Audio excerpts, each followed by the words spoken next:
Hello and welcome. With me now is Cornwall Pride CEO, social butterfly, powerhouse of the scene here in Cornwall. He knows what's going on. He's got his finger on the pulse. With me now is the fabulous Matthew Kenworthy-Gomes. Hello, Henry. Wait for applause. I thought it was going to be thunderous studio applause there.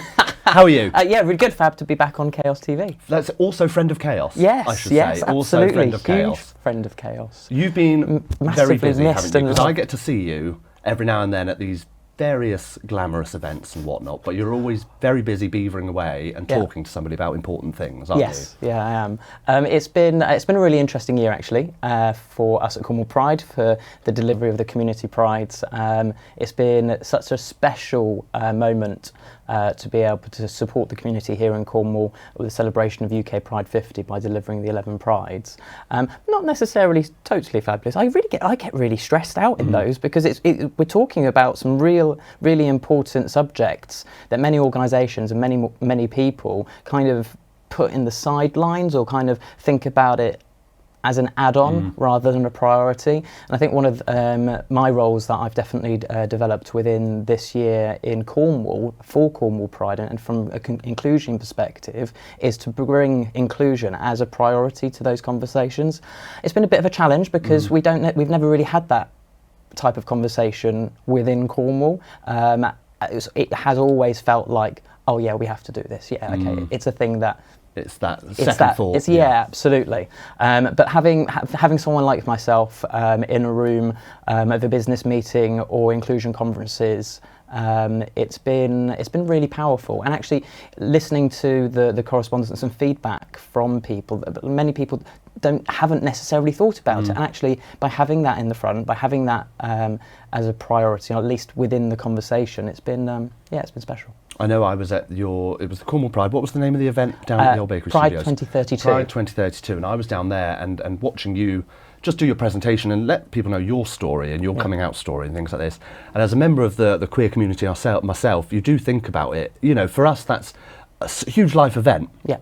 And then hearing people in the audience when you were telling your story going, oh, I didn't think about it that way, or actually that didn't cross my mind. And like you say, it's so important that we put this at the forefront because for a lot of people, it is in the front of our minds. Yeah. It's every day. Absolutely, every single day. And for our community, so for our transgender community, many of those thoughts and learning from them, that actually you have to think about how you are as soon as you open the door, because you might not necessarily be able to. I can hide that I'm gay if no one actually knows I'm gay. They know. And I can hide that in a business meeting. I can, but for someone that is of different ethnic heritage or someone potentially from the transgender community, they won't be able to hide and they shouldn't have to. And they shouldn't have to. But the stigma that's related, the unconscious biases that happen to people when they're not mirrored or they're same to the person or represent. And I try to do that a little bit differently myself. So I put myself in a very vulnerable state in business meetings because I tend to wear a hoodie, some jeans and some pumps, where everyone else is wearing grey suits. Yeah, I've always noticed that. I'm not a suit and tie person myself. This is it. Bit of colour, bit of representation like that. And again, I think that goes on to say about representation, how important that is as well. Yeah, it's just about being myself. And I think that's it. It's having the voice, having that representation, having anyone to be able to be there to really kind of be a spokesperson in a way. And obviously to be able to recognise I don't have lived experiences of our entire LGBTQ plus community. I only have my own. So being able to be a conduit and invite people to other groups like Transgender Presence, like Queer Kerno, like Black Voices Cornwall, to be able to go, look, you can access more lived experience because you can actually get that feeling and the understanding from someone that's lived it. That's the most important thing. I think one of the biggest journeys that we've had as Pride in Cornwall is we are a little bit different represented than the Prides around the rest of the UK. I think obviously from a Pride perspective, we work 365 days a year. It's not just one event. It's not just about an event. It's about our entire community. That's why we've reached out into different locations in Cornwall, and we'll talk about our mental wellbeing programs and the other work that we're doing. But it's it's that activator, and it's getting that community and our community activated. And just have a look at what's happened to Cornwall over the last 7 years that Pride's existed, and the bus tour, and within the bus tour, those little communities have felt empowered and had a voice, and actually, I can be myself, I can do more, I can be more queer, I can be celebrated as the person I am. And yeah, it's I know been you really said special. Your story about obviously finding your local pub, yeah, having Pride things up Yeah. this year, and I mean very much the same for myself. So I live in St Mauls. St Mauls Castle had Pride things up, and I'm thinking this is a castle, that's an old thing, in that sense. Yeah. So for places like English heritage and things like this to be on board with it, Yeah. especially down here in Cornwall, means so much, because I never thought I would see that in St Mauls. Not because of the taboo of it all. I just didn't think it would get to us even. I think one of the most important things about Cornwall in respect of the flags. It's representative, and what I mean by that, it's not a corporate company saying we're going to put a Pride flag out. Actually, what's the reasons behind you putting the Pride flag out? Have you done the support work for the LGBTQ plus community internally? Absolutely. What's your culture like? But actually, within Cornwall, what I mean by representative, it's actually many organisations, many local people going, I want to put a Pride flag up. So it's almost feeling like it's not coming from top down. Yeah, it's coming from for the right reason. Yeah, yeah, absolutely. And actually, speaking to the pub owner, they're currently looking at putting some drag queen nights on as well, which I'm just like going, sorry, what is this? Is this brilliant, the same though? Absolutely brilliant, though. Yeah, it's incredible. And why not? And it's great to see, because I've, through yourself, I see more and more events being put on, more and more LGBTQ events and things like this. And like I say, it's really good to see them being supported as well. Yes, it is. They're really busy. Yeah, exactly. There's demand. It's like. Where's you all come from? Where's everyone come from? But actually, it's not. I don't think. Obviously, we have an incredible, vibrant LGBTQ plus community here in Cornwall. Who knew? We did, which is amazing. Yeah. But actually, it's that community integration. It's bringing everyone that is understanding, accepting, tolerant, whatever those words you want to be able to use, to go, actually, we just want to have some fun. We want to be able to live life. And I think that's one of the things that we've kind of really captured with Pride, because Pride is a celebration, but it has that opportunity within that celebration to have really difficult conversations about things that are happening to people externally and internally as well. And having our stakeholders and kind of our partners and the collaborators to be able to make those decisions, because we want our Pride, hence why we did the conference, to be people-led. Pride is in the power of the people. Yeah.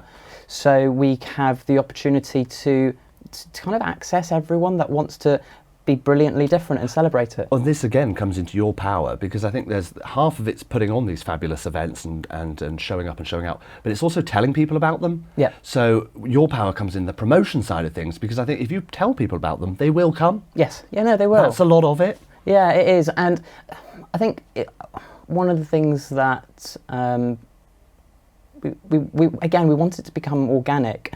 So it's very much around how we drip feed the information and how people want more. So one of the biggest pieces of feedback was we changed Pride and Newquay, because that was a big event last year in 2020. We changed it to the beginning of May. It was a much smaller, low-key community event. And a resounding feedback, very loud feedback from a few, but it was really important to recognise that actually Newquay kind of felt like, oh, we're a bit hard done by this because it's smaller. Yeah. So we're looking at bringing Newquay Pride to a different date, sometime in the summer, and making it a little bit bigger again. So we are now on the other side of, was it 12 in the end or 11? It was 11. It was 11. Technically 12, because Yes. the R's are silly with some consultation as well. They So we'll call it 12. We're saying 12. We'll say so 12. we're on the other side of 12 Pride events now. Yes. What have we learned? What are we listening to? What's feedback like? Okay, so the feedback, and it's a really important piece of feedback, because it's the same feedback that we get from every Pride event. We will have a few people that will share that it's the only day that they feel safe in the whole year, or it's the only day that I've been able to feel myself. and feel safe again.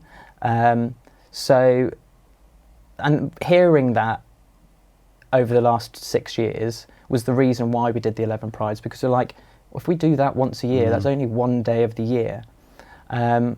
So, well, the other pieces of feedback was the conversation around accessibility was at the front of our mind. We did a lot of work there, but we need to do a lot more work to be able to ensure that we are inclusive from a physical accessibility perspective.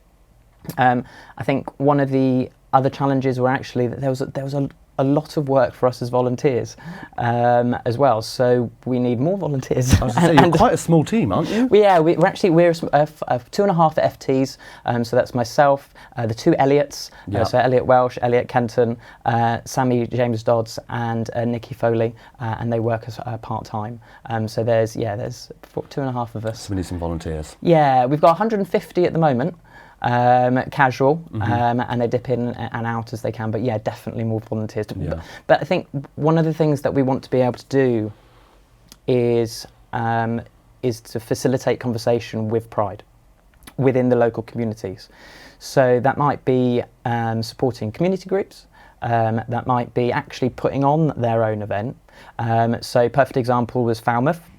Falmouth had a community of businesses, not necessarily people, but the people from the businesses that wanted to be able to support and put on Pride, and working with them to be able to develop it further, and the same with Bude, and we hope to be able to do that in all the different towns. So Cornwall Pride as a It's like a consultant, isn't it? Absolutely. It's like consulting with them. And I mean, it's always good to get to the stage where businesses are approaching you in that sense and saying, how can we work with you to look at our inclusivity policy, our LGBTQ plus policy in that sense? And, you know, you want to get to that stage where the doors are already open. Yeah, no, absolutely. And we are having those conversations at the moment. And we're looking at building a training platform. We're a couple of months behind, but we've got our Pride celebrations ready to go, and we've got new events coming back next year as well to be able to engage communities. So it's that visibility, isn't it? Again, it goes back to that visibility of why should we be missing out as a community? Yeah. Especially in this county, when you go across that border and there are lots of things happening, and it has always seemed, well, hang on a minute, I'd quite like to do that without having to drive however many 100 miles away. Yeah. Yeah, and also the other point about that is that kind of it removes the decentralisation of things. So, sorry, when you've got a Pride in a city, everyone has to come to that Pride. Whereas when you decentralise something and you're bringing it out to the community, you're empowering your local community to be able to better or do things differently, and to be able to reach and talk to people that they might not necessarily have talked to before. And be a part of that. Yes, absolutely. And one of the feedbacks from the 2032 conference, kind of what we want it to look like, and this was really lovely, and actually I'm going to bit of a shout out to Babs. She said for it to be about mainstream, and how I reflect on that to understand when we talk about mainstream, when we talk about Pride, and one of the things that we've always said, and with our values and who we are. Cornwall Pride is about loving who you want to love and being who you want to be, but that doesn't just mean the LGBTQ plus community, that means everyone. So that means standing in solidarity with someone that has been bullied at any point. That means having working conversations with people that have well-being challenges of any type, mental or physical. And being able to stand in solidarity, bring a celebration that is for people that feel they are beautifully different in any capacity, so we can just celebrate. And right now, when everything feels like everything's a little bit more closed in, with all of the financial challenges that's happening, and the cost of living and housing here in Cornwall, and also the elements of division through really uncomfortable conversations, specifically about opinion rather than self. It's really important to find something that everyone can come together, and we hope Pride can be able to embody that and bring those conversations and allow us to have those tough conversations in a fun way, so we can all see our good selves. Because I think the bottom line there as well is a lot of the time it's education. It's about educating people. This is a lot of the time, there's a hate, most of the time comes from an ignorance and an unawareness. And I think, like you say, bringing it to these communities is educating people. Yeah, it is. A lot of the time without even knowing it. Exactly that. So I think from an education perspective, there is a lot of work being done with an incredible charity, Intercom Trust and Yay. They actually go into secondary schools and they have community groups within the secondary schools, which is amazing. I'm pretty certain all but one secondary school has actually got that in Cornwall. The only place in the UK to have that, by the way, which is phenomenal. But how do we then support everyone that isn't in that community group through education, through celebration, through books, through inclusion? And one of the things that is it's really difficult, because I sit with many people having conversations around inclusion, and even within the Pride movement, I'm talking about inclusion, and then I steer over to being actively anti-racist, and I have had conversations with people that have shared it. Oh, we don't want to be inclusive for inclusive's sake. Yeah. Yes, on a not in Cornwall, but I have met those conversations within the Pride community, and it's like, how does that work? How does that work? How do we move from a state, and that conversation comes from a state of privilege, because they aren't accepting that element of vulnerability, or even their own vulnerability in reflection to someone else. So yeah, there's a lot of work to do. So when we're talking about inclusion and accessibility and access to inclusion, it has to be a priority. It can't be the afterthought, because the more times we can have conversations around inclusion, and also different people being decision makers, the opportunities are endless, because otherwise we're going to continue doing the same thing. Over and over. Going back to education, I know you've got something very exciting coming up at the museum as well. Yes, absolutely. What's happening there? So Royal Cornwall Museum, with ourselves and Queer Kerno, are putting on the first ever Cornwall Pride exhibition, and history of Cornwall Pride, which is a bit weird. We're only 15. Are you going to be an exhibition? Yeah, I was not on purpose on one of the exhibitions in Cress and Kerno. In fact, I was the lead photo. There you go. They were like, oh, I was like, oh, I recognise that person. It's me. I'm not going to tell you what the photo is. You can go find a Cress again. But yeah, no. So exhibition on Cornwall Pride. I believe it's running from January the 18th to February the 28th. Brilliant. Really, really excited. It's going to be talking about obviously the challenges on human rights globally as well. As we know, there are 11 countries in the world by being in our community, the LGBTQ plus community, it's punishable by death, and in over 70, it's imprisonment. One of the former is Qatar, which is where the World Cup is coming up. So we need to be able to talk about that and educate people about that, because if we think, oh well, the community already have their rights in the UK, first of all, it takes a long time for it to embed in society. But there are many more people around the rest of the world that are in the worst challenges, regardless of their own human rights, obviously the climate impact as well.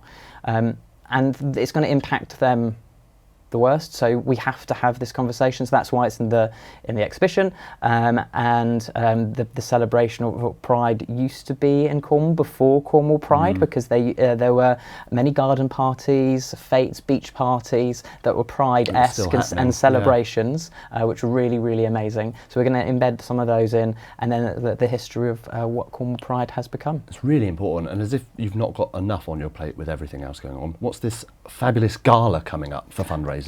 So we're talking a gala. I love the sound of a gala. Well, we had that one sounds before. Great. We did. We had one gala. before. So before the 2 years, we had Cornwall Pride Gala, which was at the Alverton before. We also did it in the Sainers Arms in Perranporth and the Atlantic Hotel. So we're looking at bringing it into Truro at the Royal Cornwall Museum on the 4th of February. and yeah, it's going to just be really special. That's really so cool. Food, dinner, auction, raffle. That And again, type of it's a thing. chance for those supporters to support Cornwall Pride. Yes. You know, you guys are doing an amazing job. It's a chance for that community to show appreciation for that amazing work you guys are doing as well. Yeah, it is, and actually, it's a really nice way to be able to bring everyone together in a different format rather than everyone in a field or in a conference setting. It's an opportunity to be able to bring your friends in an evening out to just do something a little bit different. Yeah. Also looking at doing the bus tour again. Oh. Oh, I don't know about public transport. No, I'm joking. Fabulous, but this is what I mean. You've got so much going on. Do you get a break over Christmas at all now? Yeah, no. We've got, because there's only a few of us, unfortunately, there's a bit of work to do on the charity side from the AGM, and so there's a lot of extra reporting and typing up stuff. Which is, all the boring stuff. Yeah, all the boring stuff, which we have to which is a good time, because, rather than doing it whilst everything's all very, very hectic. Yeah. So yeah, that's what we're going to be doing over the next few months. So you've got, it just doesn't stop. I could list brilliant. everything you're doing. Do you still love doing it? Yes. You absolutely love absolutely. doing it? Yeah. Learning a different way, actually, which has been really interesting. It's kind of because very much on the end-to-end process, because there was a time through COVID, for example, because it was very difficult to reach out, and wellbeing challenges included, there was a time where it almost felt like it was just myself doing steering. Coming out of COVID, it literally has been this big, huge blossom of people to be able to connect, learn different ways of doing things, kind of go, actually this doesn't work, how do we do this differently? Is it right that we want to continue doing that? And the other bit is the community that we have is kind of going, we can have sense check things as well. So only last week, I don't know whether you're aware, but Plymouth Pride in Plymouth have stated that they're not going to be doing Plymouth Pride anymore. How come? Multiple reasons. They're going to be moving into a different element, different charity status, and different work. So they've called for the community to come together in a fairly short timescale to look at putting on Plymouth Pride, and we've offered some help. Support. Brilliant. Yeah, so we're looking at how we can support in whatever capacity that they need. Well, it's like you say though, it's that sharing that experience of what you've learned and how you can apply that elsewhere as well. And like you say, if you've got that shared amalgamation of knowledge with everybody and thinking, actually, we did this last year and that really worked, that would really be really great there. And you can come together and put something amazing on. Yeah, absolutely. And it really isn't working in silos. It's making sure that you are not only working collaboratively, but you have the opportunity of knowing what everyone are doing and having your own process to be able to move forward. And I think what we want to be able to do is just facilitate that conversation. And yeah, really, really excited to be able to be part of a different type of journey as well. So is it going to be 11 or 12 Prides next year as well? Or are we going more, less? I don't want to hold you to anything, but I will. So we've looked at the dates, and we are looking at scaling some of the smaller prides to continue in the community pride element, which are going to be community prides, and then maybe upscaling 4 prides. Yeah, so we're looking at Falmouth, St Austell, Newquay, and Truro. They're your big ones. Yeah, they're going to be the big ones. And the bus tour and to all of the other towns that don't have a pride. So technically, there'll be 25 prides next year in Cornwall. And if you're not able to go to any of those 25, there's a fabulous gala coming up as in February. Or one of the prides in September or October. The rest of the country. Take your pick. It's, you know, anything. You'll be there. You'll be there. Yeah, well, yeah. I might have a couple of off. If you see Matthew at any of these prides, what's your drink of choice? What are we having? Soda water. Soda water. Just a light soda water, a bit of lime cordial if you fancy it. Yeah, I'm the event manager, so I have to. So you're behaving, best behaviour. Well, thank you very much for coming in. No, having thank a little you. catch up with me. It really does feel like an absolute conversation. Yeah. And I think we could do this for days. We really, really could. But no, it's great to have you in for a catch up, and you've got absolutely lots to do. Yeah, and a holiday. And a holiday. Oh, yes. Yes. Yeah, see, don't worry. He's fine. He's going on holiday. Don't worry about him. Anybody book him in. Next week he's available. No, again, thank you very much for coming and joining me, Matt. It's been nice to have you in for another chat. Thank you, Henry. Thank you, Kels. That's all from me. Thanking you.